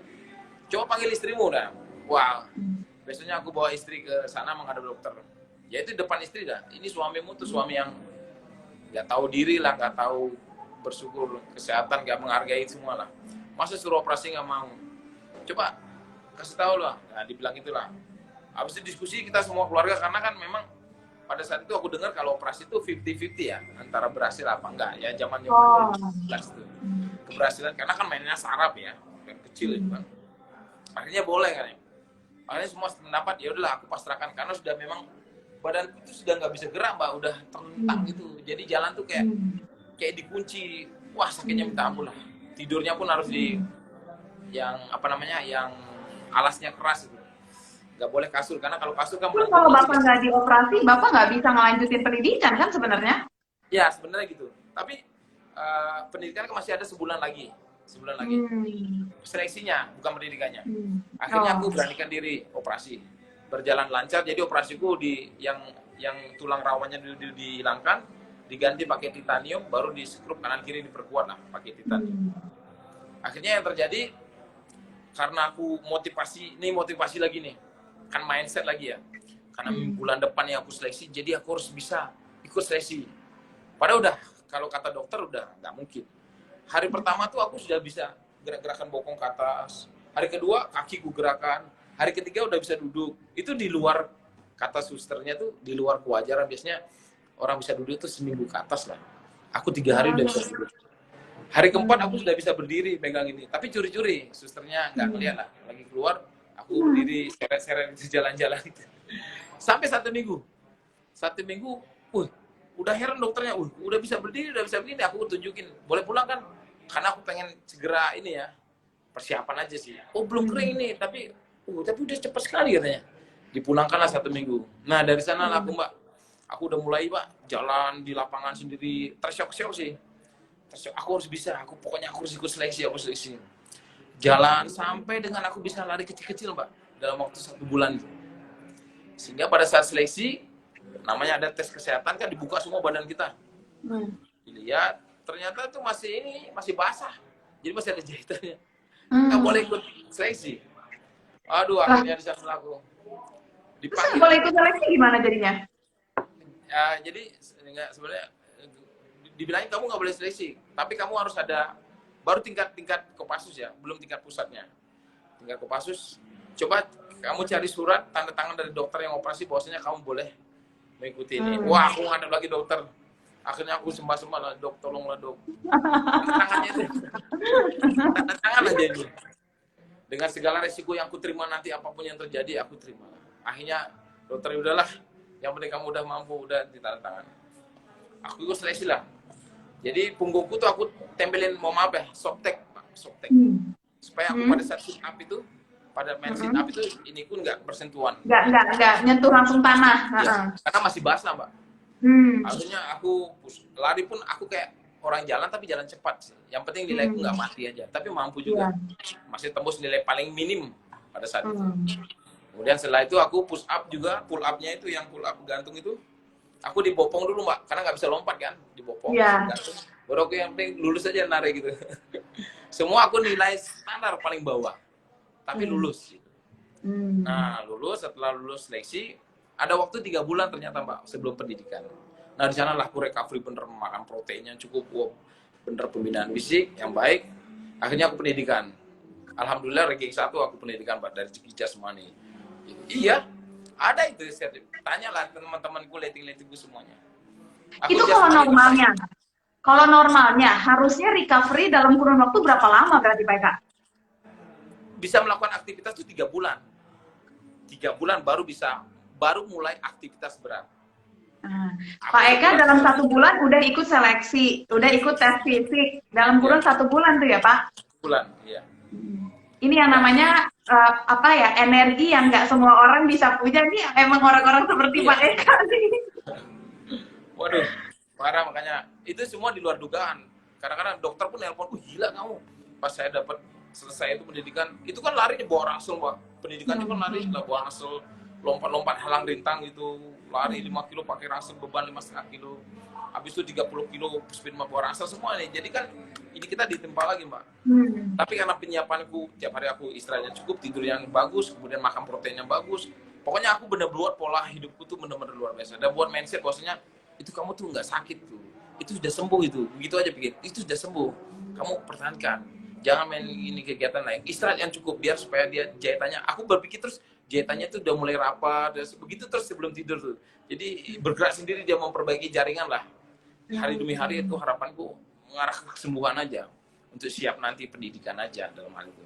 Iya. Kalau Setelah tes fisik gitu, Bapak sempat ngecek lagi nggak ke kondisi tulangnya? Apakah ada crash lagi? Apa justru malah makin bagus hasilnya? dicek sebelah itu. Setelah pendidikan sih diceknya Hmm. masih bagus makanya bagus, nggak ada wah ini bagus hasilnya. Posisinya juga bagus semuanya pun, karena titanium kan itu langsung menyatu dengan tulang sama daging, jadi udah nggak dibongkar lagi, jadi sudah memang permanen sih pada saat itu. Jadi bagus posisinya. Dan aku ini adalah satu dari 1.000 orang kata dokter, itu hal yang langka kata dokter itu. Sampai sekarang kan aku komunikasi juga sih sama dokter, itu menyatakan kamu tuh memang pasienku yang memang berbeda dari pasien yang lainnya, kata dokter itu, dokter Jukur ya, di sampai dengan saat ini. Iya, ini nih yang. Tapi setelah ini baru akhirnya Bapak memutuskan untuk oke, Sparko jalan. Apa Sparko justru sebelum kejadian ini? Iya, Sparko belum kejadian. Jadi Sparko sesudah kejadian ini. Jadi kata dokter, kamu akan awet, akan bagus kondisimu terus ketika berat badanmu ataupun posturmu itu tetap ideal. Tapi ketika kamu overweight, dia akan menekan terus, akan membuat diri kamu akan tambah cedera. Akhirnya di sana aku sering olahraga, menjaga badan supaya tidak gemuk. Kemudian aku aktivitasku juga tiap hari kan, kalau berolahraga kan selalu peredaran darah kita bagus ya, menjaga postur kita tetap tegak segala macam, sehingga hal untuk efek ke tulang itu sama saraf tuh tidak terjadi. Ya sampai saat ini orang pun melihat, wah kalau udah tulang punggung gitu kan memang ngeri ya. Tapi bagiku badanku lebih mantap sekarang dibandingkan umur 25, 26, 27 itu nggak sekuat itu dulu dibandingkan sekarang umur 39 ini. Iya. Dan justru kelihatannya jadi jauh lebih muda ya Pak, awet muda ya Pak.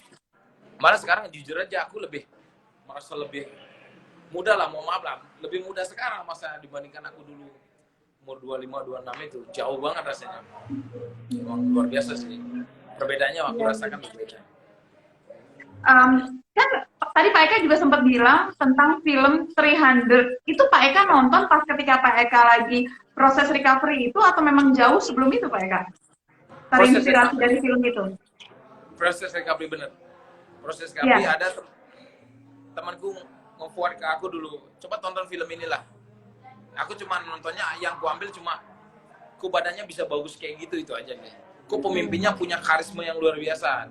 Aku tuh pengen sekali pemimpin seperti dia gitu.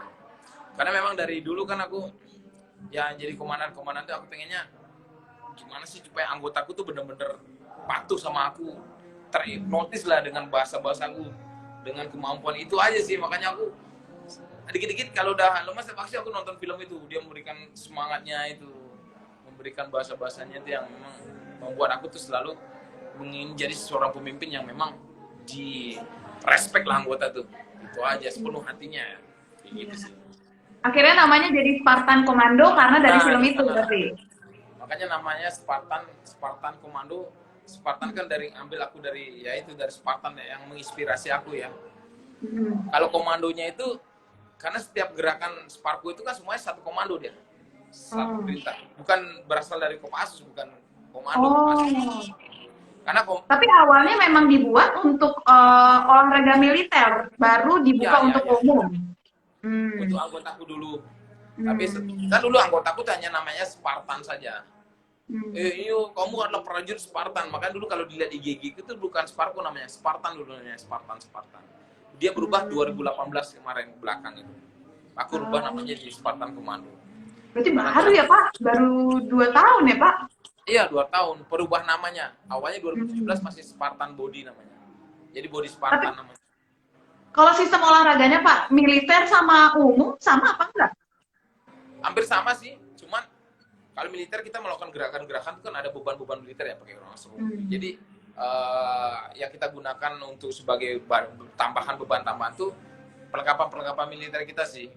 Crossfitnya juga gerakannya lebih padat. Tapi ketika masuk ke masyarakat umum, dia gerakan lebih dibuat simpel, kemudian aman, dan juga bisa dipakai oleh semua kalangan umur. Kalau kita pakai itu kan kadang-kadang latihan rame kan ada yang tua, ada yang muda, ada yang masih anak-anak. Jadi kita Saya gunakannya ngeliat di satu videonya Bapak, ada satu anak-anak yang ikut Pak. Kurang lebih ya, Pak SMP ya. Dia bilang kalau iya ditanya SMP. mau jadi apa, saya mau jadi TNI soalnya. Iya. Sebegitu berpengaruhnya berarti ya Pak ke sipil olahraga ini? Iya. Mbak bisa cek lah di mana-mana sudah. Saya pun ngontrolnya pun aduh luar biasa ya. Karena kan satu HP saya itu memuat kumpulan beberapa pelatih ya. Ada pelatih sekarang 47 pelatih lah, 47 cabang di Indonesia. Jadi kalau mereka Hmm. laporan dulu ya sebelum pandemi ya, laporan tuh gila, Sabtu Minggu tuh pasti, waduh, penuh banget laporan, cabang ini yang laporkan, cabang ini laporkan, cabang ini. Waduh, luar biasa lah. Saya lihat pun ya minimum ada 20 orang minimum, ada sampai 100-an, ada yang tembus sampai 300 gitu di cabang-cabang luar di daerah-daerah itu luar biasa, Mbak. Loh, Aku yang kondisi rekor muri itu Pak, yang rekor muri 40.000 pengikut di Bekasi hingga pecahkan rekor muri itu juga Sparko kan Pak? iya, iya, iya. Nah, waktu itu awalnya kan, 40.000. jadi awalnya Bapak Bapak Wali Kota ya, Pak Effendi itu mengundang saya untuk mengisi acara yang Pemda itu ya, Pemda, Polri, sama Kodim lah, Pemda. 3 pilar pemerintah di Bekasi supaya olahraga itu di stadion. Ternyata dari sanalah kita keluar bincang-bincang ya, gimana kalau kita buat event yang besar, tapi menggunakan senam Sparko, melibatkan ribuan orang lah. Oh bagus Pak, bagus. Nanti saya support semuanya kata Pak Effendi. Akhirnya kita mulailah, merancang gerakan yang bisa dilakukan sama-sama, ibu-ibu, anak-anak semuanya bisa sama, dalam waktu yang singkat, dan gerakannya seragam, dan masanya banyak. Keluarlah bahasa itu, yuk kita mainkan muri, ya Bapak Effendi keluarkan muri, akhirnya ya kita mulailah, gerakannya dibuat sama, habis itu, pokoknya secara parsial kita buat tutorial lah kemana, sehingga pada saat kumpul itu, yang awalnya 30.000, rekor Indonesia, bahasanya rekor Indonesia, tapi tembusnya 40.000, sehingga dinaikkan jadi rekor dunia pada saat itu jadinya kan, rekor dunia.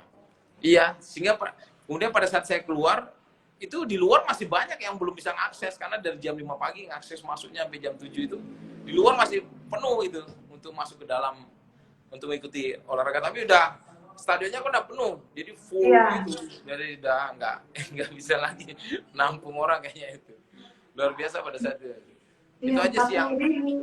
40.000 peserta dalam satu Iya, tempat itu di gerakannya. luar yang nggak bisa masuk. Jadi sebenarnya kalau ditotalin mungkin lebih dari 40.000 Lebih. nih ya yang berminat. Ya. Pernah nyangka nggak sih Pak, kalau sekarang masanya bisa sebanyak itu? Dulu kan Bapak mulainya dari anggota Bapak sendiri. Sekarang Iya. di Bekasi aja bisa 40.000 lebih. Di beberapa kota lagi. Pernah nyangka nggak sih Pak? Jadi itu yang membuat saya sampai sekarang bertanya. Saya nggak nyangka juga kenapa bisa seperti ini. Jangan mbak saya sendiri aja, selaku pendiri aja, gila sampai segini ya. Ternyata saya mengambil kesimpulan, Mbak. Ketika seseorang itu mendalami suatu kegiatan ataupun suatu apa yang mereka dia sukai dengan hati yang tulus, kan saya tulus nih ngelatih kemana-mana nih, ke daerah-daerah terbang nih, tanpa pungut biaya, tanpa hotel saya nyiapin sendiri, pesawat sendiri, berangkat meninggalkan anak istri setiap 1 minggu, ya sebulan bisa 3 kali lah saya keluar kota. Habis itu mengajar satu persatu, membimbing satu persatu. Foto itu hampir 2 jam sendiri sesinya. Latihan cuma 1 jam, fotonya tuh sampai satu orang minta ngantri satu-satu tuh. Minimal 3 pose lah dia. Minimal 3 pose. Belum yang bumerang kayak, belum yang selfie. Waduh, ampun. Tapi kan di sana dia ngetek kemana-mana ya Mbak ya, saudara ya. Akhirnya menyebar kemana-mana. Ya itu yang membuat saya jadi ya anak muda pun ketemu di mana, kadang-kadang di terminal, di bandara, sampai di toilet, sampai di cleaning service siapa, King Spargo sampai segitunya dia ngetek foto ya. Ya begitulah sampai masanya luar biasa, sampai di luar kendali, di luar ini saya lah. Tapi sebenarnya motivasinya apa nih Pak dalam diri Bapak ini, kan sekarang peminatnya udah segini banyak. Apa yang Bapak harapkan nih dari masyarakat? Apakah pola hidup yang berubah, atau cara pandang mereka terhadap Bapak yang mungkin anggota TNI berubah, atau apa sebenarnya tujuannya Pak? Awalnya kan saya tuh pengen hanya mengajak masyarakat ya, karena daerah Bandung sedikit ya. Mau nggak sih, suka sih nggak olahraga gini? Saya nggak ada tujuan membuat komunitas sih, nggak ada sih. Hanya mengajak, ayo gabung olahraga yuk, supaya kamu sehat itu. Akhirnya makin lama aku makin berkembang luar biasa. Saya hanya menginginkan bahwasanya yang pertama itu orang-orang ini sadar tentang bahwasanya olahraga itu jangan dijadikan suatu kebutuhan, tapi sebagai gaya hidup. Kalau kebutuhan kan kita kayak Mbak lah, Mbak kalau mau nikah, kita mau pendidikan, kita mau apa, baru kita mau olahraga karena ada yang diinginkan. Jadi kebutuhan, saya butuh ini, butuh itu. Tapi dia harus menjadikan dirinya sebagai lifestyle-nya. Baru bangun tuh kayaknya saya harus olahraga, karena kalau nggak olahraga nanti badan saya lemes, nggak sehat, gampang masuk penyakit, kemudian saya tidak bisa melakukan aktivitas dengan baik. Nah itu jadikan sebagai motivasi dalam diri dia, sehingga setiap saya selesai latihan pasti saya mengeluarkan, coba jadikan olahraga itu sebagai gaya hidup. Jadi sudah kayak seperti makan, kalau udah ada makan berarti ada olahraga. Jadi sudah ada input, ada output, apalagi mereka yang kerjanya di depan komputer, depan laptop, ataupun hanya kebanyakan duduk lah. Berarti input sama outputnya itu harus berimbang dong. Makanya kegiatan bisa dilakukan. Kecuali mereka yang memang aktivitas di fisik di luar, mungkin susah lah dia gemuk. Jadi menyadarkan itu kepada semua orang, itu memang nggak segampang itu Mbak. Nggak semudah itu. Dia memang seminggu semangat Mbak. Ketika kita lepas, drop lagi. Seminggu semangat, ketika dia sudah ada Mbak sama cowoknya putus, drop lagi, wah ngambil makan, pokoknya. Jadi dia belum menyadari bahwasanya itu penting bagi diri dia. Jadi itu sih menyebarkan virus-virus kebugaran itu memang nggak segampang yang kita bicarakan. Nah kan dengan ada komunitas, mungkin dengan dia malas, tapi karena dia ngelihat temannya olahraga, dia walaupun minimal dia ikut push-up atau enggak squat, akhirnya ya udahlah ikut ya olahraga juga, makanya dibuat perkumpulan. Tapi kan Pak, maksudnya kalau dipikir-pikir nih Pak, ini pengikutnya udah luar biasa banyak. Kalau misalkan Bapak buat organisasi ini menjadi berbayar atau gimana, ini kan bisa menghasilkan Pak. Kenapa Bapak tetap memilih organisasi ini tetap gratis, tetap dibuka untuk umum, siapapun itu boleh join tanpa keterikatan anggota dan segala macam. Kenapa Bapak stick mau ini untuk gratis? Iya. Awalnya sih, bukan Mbak aja yang nawarin, yang banyak sekali ya yang bilang itu berbayar segala macam. Tapi ketika kenyataan di lapangan, ketika saya melatih masyarakat dan anak-anak, kebanyakan sih umurnya ya 18, 19 sampai dengan 30. Yang memang anak-anak itu, oh maaf lah, bukan itu masih SMA, masih SMP, masih minta duit sama orang tua.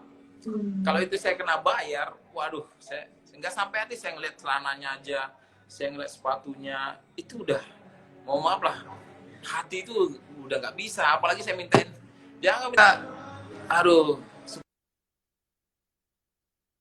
10.000 pun nggak tega itu, walaupun dia dari kalangan ya grassroots dia, kalangan bawah itu, tapi itu adalah manusia, itu massa, nanti kedepannya dialah penerus bangsa, kan nggak tahu kita, memang tampilan sekarang ini siapa jadi orang dia mungkin nggak tahu, itu saya nggak tega, mungkin kalau mungkin Mbak hidup di Jakarta mungkin lah. Tapi coba ke daerah, saya tantang yang mereka menyebarkan virus kebugaran ke daerah-daerah yang memang sampai pelosok-pelosok. Kalau tega ngambil duit 20.000, 10.000, saya suruh potong lihat, nggak tega. Malah saya ngasih ya minuman atau nggak habis latihan, Ya kumpul pengurusnya, ya kita makan-makan. Terketuk hati kita untuk itu. Dari sana saya, wah pelatih, apa namanya? Syarat pertama untuk jadi seorang pelatih adalah harus tulus dan ikhlas melatih anggotanya. Mau kamu nggak bisa ngelatih, kayak kamu nggak memiliki kemampuan ngelatih, tapi kamu ikhlas saja kamu ngelatih, itu sudah poin yang pertama. Itu ada syarat yang pertama. Makanya sekarang pelatihnya nggak ada yang mundur, karena dari awal baru masuk, kamu ikhlas ya? Oh iya, yakin. Nggak, jadi nggak ada minta apa-apa. Justru ada yang pelatih yang memang sudah berada kehidupannya, dia belikan aqua, malah dia yang bagi-bagi, ngajak makan. Banyak kan pelatihnya seperti itu sih, mengayomi jadinya. Mereka mengajak masyarakat sih. Kalau memang bayar sih bisa sih Mbak, cuman ya itu ya kan di daerah nih. Saya bukan kiblatnya bukan di Jakarta sama Bandung. Kiblatnya tuh di daerahnya, masa yang paling besar kan di luar Jakarta sama Bandung sebenarnya Mbak. Benar. Ya, masih anak-anak yang pengen belajar tentara, pengen cari jati diri, pengen menemui komunitas-komunitas yang bisa membentuk dirinya sih. Jadi sebenarnya itu sih yang mendasari kenapa sih saya nggak tega lah dengan hal itu. Nah, gitu. Pak, ada kisah sukses nggak sih Pak? Misalkan ada satu orang nih yang udah ikut parko gitu. Mungkin dia tahu-tahu keterima akmil karena latihannya Bapak, atau mungkin berat badannya turun sekian kilo karena ikut latihan Bapak, atau mungkin justru badannya dari yang nggak mampu jadi mampu gitu. Ada nggak Wah, Pak? banyak sekali Pak. Wah itu banyak sekali. Karena laporan-laporan dari pelatih-pelatih saya, salah satu pelatih saya ini, saya nggak sebutkan namanya, ada salah pelatih, dia itu pernah dia melatih, karena dia nggak punya kerjaan, dia sampai mengusulkan, Jin, kami sudah nggak kuat lagi jadi pelatih, karena kami juga mau cari uang, mau cari ini, tapi nggak sempatnya. Kamu dulu kan ikhlas bilangnya, tapi sekarang kenapa kamu kok mengeluh? Kenapa kamu malah mau mintain? Kamu mengkhianati perjanjian kita dulu. Aduh, coba kamu bertahan saja, bertahan. Setelah dia bertahan berapa bulan kemudian dia tes TNI, lulus jadi perwira. Nah saya bilang sama dia, coba kamu dulu mintain duit aja. Mungkin Tuhan tuh hanya menguji sesaat seberapa sabar diri kamu untuk berbuat baik pada orang lain. Dan saat ini dia sekarang udah jadi lena dia. Wah dia tambah semangat dia ngelatih. Dia bener, ternyata Tuhan itu bukan dalam hal segi materi memberikan kita, tapi dalam segala. Itu dari segi karir ya, banyak sih yang masuk Akmil, AL tuh banyak banget tuh. Laporan-laporan dari daerah. Apalagi Caba, Bintara itu udah banyak yang keterima karena fisiknya dia. Kalau yang baru overweight, ada lagi teman saya yang ada di daerah. Dan gimana itu Pak prosesnya? Ceritanya kayak gimana Pak dia dari overweight sampai akhirnya bisa lose weight? Oh itu memang bener butuh motivasi. Dia dari nol banget tuh. Diteleponin dulu. Bang, besok latihan gini bang ya. Aduh. Bang, udah bang. Pokoknya abang selalu berpikir bang, abang kalau udah ini nanti abang ketemu cewek abang segala macam, abang bisa diterima bang. Abang kan sebenarnya ganteng abang, cuma abang karena badannya ada lemaknya aja bang. Oh semangat lagi dia. Jadi memang harus bener ditemenin. Wah itu memang prosesnya cukup lama. Wah dari 107 sampai dengan 75 itu berat badannya kan, tingginya kan 170, dia tinggi keren juga. Wah sampai keren banget. Sekarang kalau sama saya jalan ya jauh lah kan. Udah dia ganteng, udah kurus, keren kali dia. Sampai sekarang dia melatih orang kemana-mana ada lah orangnya. Nanti kalau mau lihat saya kasih live fotonya dari dia. Pak, tapi selama pandemi ini berarti nggak ada latihan ya Pak? Apa ada via virtual? Mereka ada latihan melalui ini sendiri sih. Mereka gunakan Zoom. Kadang juga dia ada terbatas cuma 10 orang dibuat dipecah-pecah berapa titik. Tapi yang bukan yang gini ya, daerahnya yang merah ya, zona merah ya. Yang zona hijau masih aman, di daerah itu masih melakukan walaupun hanya sedikit-sedikit. Tapi jaga jarak, tetap protokol kesehatan mereka lakukan. Masih jalan. Oke. Berarti nanti saya join yang Jakarta aja ya Pak, Jakarta atau Bekasi ya Pak? Boleh ya? Jakarta di GBK kan ada, tapi sementara kan belum ada lagi kan PSBB. Iya, sementara belum ada. Ya. Oke, Pak, tapi kalau saya ngeliat Bapak ini kan orangnya bisa sekali mengatur mindset Bapak. Bapak tahu cara memotivasi diri. Tapi ada nggak sih Pak satu kala gitu Bapak tuh putus harapan gitu? Untuk sosok kayak Bapak yang saya pikir kayak orang kayak gini nggak pernah deh putus harapan. Tapi sebenarnya Pak Eka pernah nggak sih ngalamin posisi kayak gitu? Jadi itu umur 30 ke bawah saya pernah putus harapan ya, 30 ke bawah ya. Tapi ketika sudah masuk ke 30 ke atas, apalagi sudah menjadi seorang King Sparko ya, ternyata emosi sama pikiran kita sebenarnya kita yang ngatur semuanya.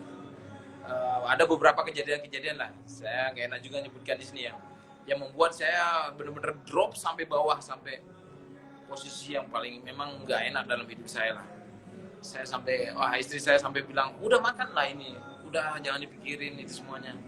Itu sempat sebentar aja itu, langsung saya mindset, ternyata saya punya plan B. Jadi kita memang harus punya suatu rencana cadangan, di mana kita musuhnya harus cepat.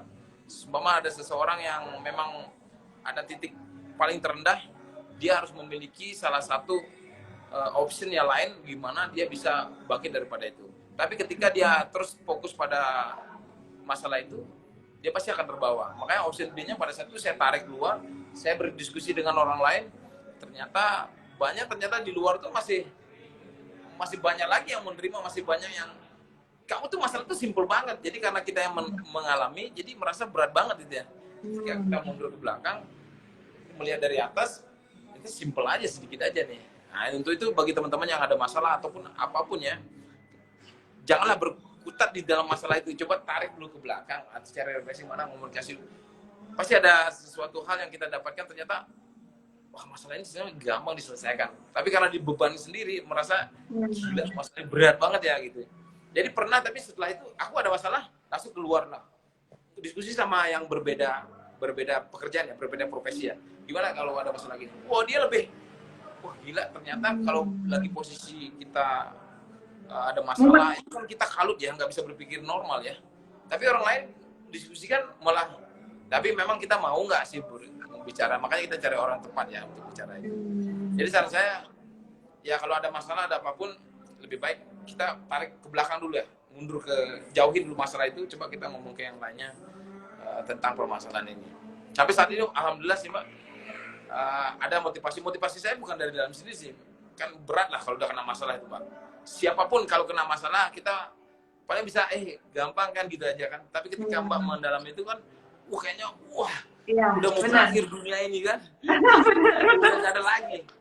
Coba tarik keluar aja, lihat dari atas, tanya yang lebih ini, apalagi yang lebih senior kita, yang memang bisa dipercaya. Itu kadang-kadang, oh iya bener juga ya, oh iya bener, tepat. Nah semenjak itu, cuma nggak perlu waktu lama saya untuk beradaptasi dengan hal itu sih. Oke. Berarti sekarang lebih jauh, lebih mengerti bagaimana mengatasi masalah ya, dibandingkan sebelum umur 30 tahun. Ya betul, 30 ke bawah labil banget saya, sempat mau melari, udah parah lah, lucu-lucu lah. Iya. Bapak dikit lagi kan ulang tahun kan Pak? Berarti Bapak udah 39 tahun, dikit lagi ya Pak? 39 ya, 39 tahun dah. Tanggal 22 Oktober, bener ya Pak ya? Tahu dong saya. Ntar lagi ulang tahun ya. Gak kelihatan kayak 39, ini pengaruh olahraga sih Pak, memang bener. Pak, ada lagi nggak sih Pak yang pengen Bapak capai gitu? Mungkin dari segi sebagai anggota TNI atau sebagai King of Sparko, ada lagi nggak sih yang ingin Bapak capai? Setelah kalau misalkan saya melihat pencapaian Bapak sejauh ini tuh udah luar biasa banget. Semua pengikut Bapak tuh udah mengagumi Bapak banget. Apalagi sih yang pengen Bapak kejar? Kalau boleh jujur sih, tapi nggak enak juga nanti dibilang kampanye lagi di sini. Enggak lah, nggak kampanye lah. Kita ngobrol. Jadi kalau mungkin ya di HP saya, istilahnya kalau di SMP SMA kan adanya BK ya, BK bimbingan konseling ya, atau BP ya, bimbingan pokoknya nulis lah apa cita-citanya, itu masih tertulis itu. Saya nulisnya Gubernur Bali dulu.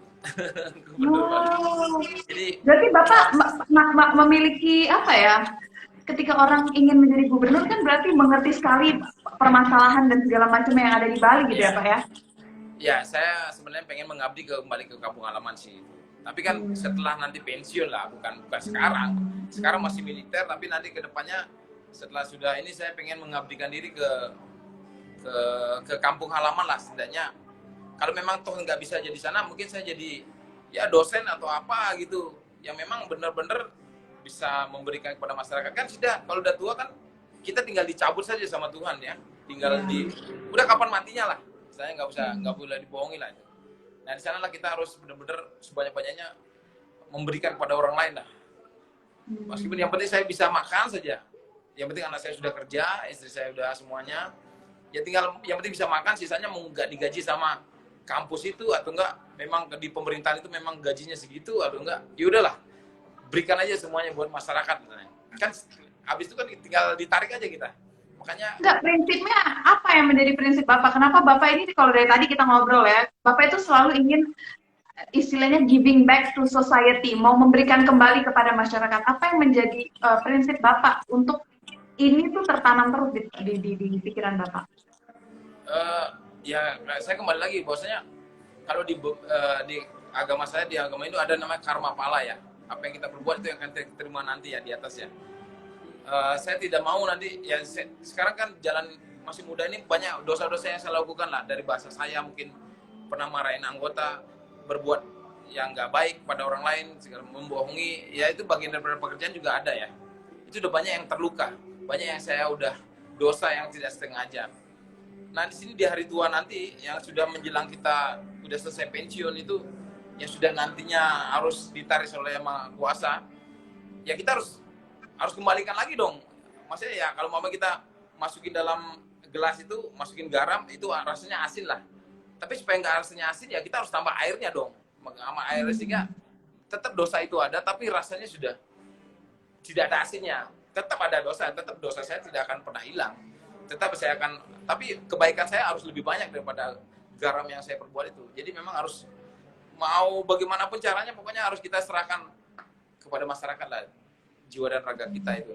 Tinggal dicabut saja pada saat itu nantinya. Itu aja sih. Ya. Ya, Pak, kalau misalkan kondisinya saat ini Bapak Gubernur Bali, melihat kondisi Bali kayak gini, apa yang bisa Bapak lakukan kira-kira Pak? Kan sekarang kalau saya lihat di internet, toko tutup, wisatawan tutup, masyarakat bahkan bingung besok mau makan apa gitu loh. Kalau Bapak saat ini adalah gubernurnya, apa yang bisa Bapak lakukan? wow, itu nggak enak jauh ya. Mbak ini aduh luar biasa. Berandai-andai, kita berandai-andai, kan nggak ada yang tahu Pak. Iya, tapi aduh, belum kapasitas saya lah Mbak. Nanti Oke, nggak apa-apa. Yang penting saya tahu nih, berarti cita-cita Bapak mau jadi gubernur Bali ya Pak ya. Semoga ya, bisa tapi bukan sekarang. terlaksana. Nanti Iya. setelah pensiun lah. Kalau Iya. memang terpilih, kalau enggak ya saya bilang itu saya akan menjadi dosen atau enggak guru pengajar. Kali itu kan bener-bener Iya. kita bener-bener ngajar ya. Walaupun gajinya berapa sih saya nggak terlalu. Yang penting itu catatan, anak saya sudah mapan, anak saya sudah mapan, sudah kerja lah, nggak usah mulu-mulu lah. Istri saya pun sudah, saya udah bilang sama istri saya, nanti suatu saat nanti kalau udah pensiun terserah kamu mau ikut anak saya, boleh, mau ikut anak ya supaya kamu. Tapi kalau saya udah menarik diri dari hiruk pikuknya yang memang rame, yang membuat saya terjerumus ke hal-hal yang negatif seperti itu. Makanya jadi gubernur tuh benar-benar totalitas tadi, harusnya ya memang harus benar-benar ini benar-benar apa namanya dari jati diri ya, jangan supaya Ya. ada tendensi lain. Tapi kalau itu kan baru mendaftar, kalau memang nggak kepilih ya jangan Nggak apa-apa. Karena masih banyak cara lain Pak untuk kita bisa memberikan Ya. kepada masyarakat, betul ya Pak ya? Ya, karena dengan gubernur Bali kan kita bisa seluruh Bali pastinya. Ya, benar. Terakhir Pak, sebelum saya tutup, saya mau Bapak membagikan resep hidup Bapak kepada masyarakat, mulai dari cara Bapak mengontrol pikiran, cara Bapak mengendalikan diri, cara Bapak untuk tetap termotivasi. Boleh dong Pak dibagi resepnya ke penonton kita saat ini? Oh, ya. Jadi resepnya pagi-pagi ya itulah, bener kata orang ya, dulu saya belum bisa bersyukur lah kepada Tuhan ya.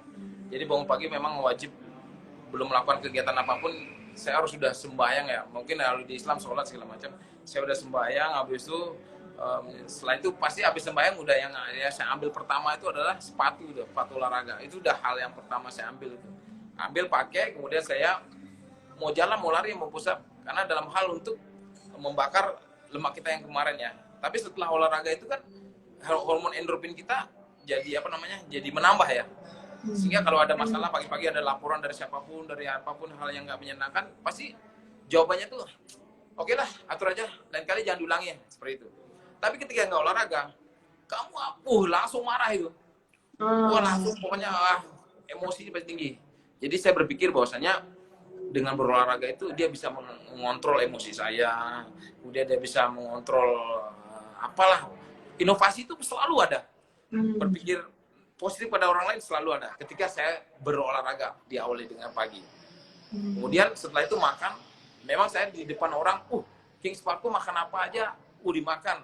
Karena saya diajak makan-makan ya, pertemuan apa. Tapi ketika di rumah, waduh istri saya tanya tuh, masakannya seperti ini sehat, nggak boleh ada picinnya, nggak boleh ada ini lebih. Wah makanya saya bener-bener ya rapi lah, maksudnya tidak ada Teratur. yang ya teratur, dan pada saatnya makan makan, pada saatnya walaupun nggak lapar makan, nggak sebanyak banyak orang itu, jadi makan sedikit tapi bener-bener lebih baik makan banyak tapi apa namanya sering, maksudnya lebih makan sering daripada makan hanya sekali dalam sehari tapi makannya full, karena kan dipaksakan lambung kita besar, usus kita juga besar nanti kan, tapi kalau sedikit-sedikit ya ususnya sedikit-sedikit aja, lambungnya sedikit-sedikit aja, jadi kita pun badan tetap ramping ya, nggak terlalu banyak bekerja tapi rutin ya, selang 3 jam tambah cemilan buah-buahan, itu dari segi makanan. Kemudian dari segi istirahat, kalau di luar hari Sabtu Minggu saya tidurnya tuh teratur banget tuh ya. Kalau memang Anda yang biasa tidur 4 jam, ya udah 4 jam aja sehari, gak usah lagi bercoba untuk tidur 5 jam 6 jam, karena pasti akan bangunnya lebih cepat nanti kan. Jadi kalau udah biasa kayak saya, biasanya kan 5 jam tidur ya, jam 11 itu udah istirahat, ya udah sampai bangunnya subuh, ya udah itu aja, dipertahankan tidurnya itu, jangan sampai berubah kebiasaan segala macam. Kemudian tip yang lainnya, bergaul sama orang-orang yang memang bisa memberikan apa namanya pikiran yang positif, pola yang positif. Karena kalau ketika sudah kita mau maaf lah, kita bergaul sama teman-teman yang biasa bicaranya kasar, ngomongin orang lain, sebenarnya itu sudah memasuki di dalam otak bawah sadar kita, diulang-ulang lagi ya, yang kita input ya, lama-lama ya itulah, secara tidak langsung bahasa kita pun akan seperti itu. Kita ngeliat kebiasaan buruk orang lain, walaupun kita nggak melakukan tiap hari, ya seperti Mbak lah, di tempat di kalangan orang yang negatif lah, lama-lama melihat jadi suatu kebiasaan nih, terpola dengan itu. Habit yang buruk itu, oh ini habit buruk, saya selalu izin, oh sorry ya nggak bisa hadir, mohon maaf ada kegiatan, selalu saya cancel hal itu untuk tapi padahal dia disiapin semuanya, tapi kita harus berani mengangkatnya, karena kalau enggak, sampai di atas 5 kali pertemuan sudah tertanam di dalam otak sadar, dan itu menjadi suatu perilaku kita secara tidak langsung, nantinya akan tumbuh pada saat kita kondisi kita nggak kurang bagus, itu akan muncul hal yang negatif. Yang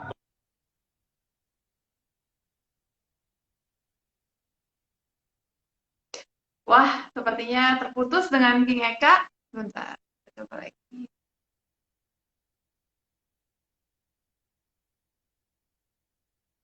Wah, padahal lagi sesi seru-seru jadi tadi nih.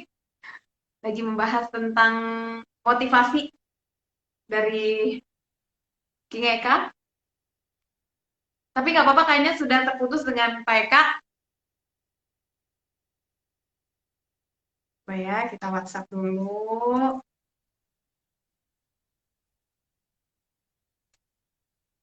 Baterainya habis, iya bisa jadi. Kayaknya habis ya baterainya ya, coba ya. Saya WhatsApp dulu sebentar ya teman-teman. Ini padahal lagi menarik-menariknya loh. Dia lagi membicarakan tentang resep hidupnya ya. Tadi kan dia lagi bilang tentang pilih-pilih teman. Jangan sampai kita bergaul sama orang-orang yang memang negatif. Sehingga secara tidak langsung bisa membawa efek negatif juga sebenarnya ke kita. Coba kalau di WhatsApp ini centang 1, berarti benar HP-nya habis nih. Pak, habis ya baterainya. Wah, iya benar nih. Baterainya habis. Ya udah, gak apa-apa. Nanti kita akan sambung lagi di lain kesempatan. Terima kasih banyak. Call video lagi aja. Coba. Gimana caranya maksudnya? Udah, karena udah handphonenya mati. Gak apa-apa. Kalau gitu terima kasih banyak buat teman-teman yang sudah join. Terima kasih banyak yang sudah mengirimkan pertanyaan. Kita ketemu lagi di durasi selanjutnya. Dan diingat resep hidup Pak Eka tadi, biasakan mengikuti rutinitas. Jadi kalau kita sudah menentukan rutinitas kita, ikutin terus rutinitas kita. Yang kedua adalah perbaiki lingkungan sekitar, karena lingkungan kita akan membentuk kita secara tidak langsung. Jadi semoga obrolan di durasi kali ini bermanfaat buat kita semua, dan kita ketemu lagi di episode durasi selanjutnya. Saya Syafina Nasyir pamit undur diri. Dah. Terima kasih semuanya udah join.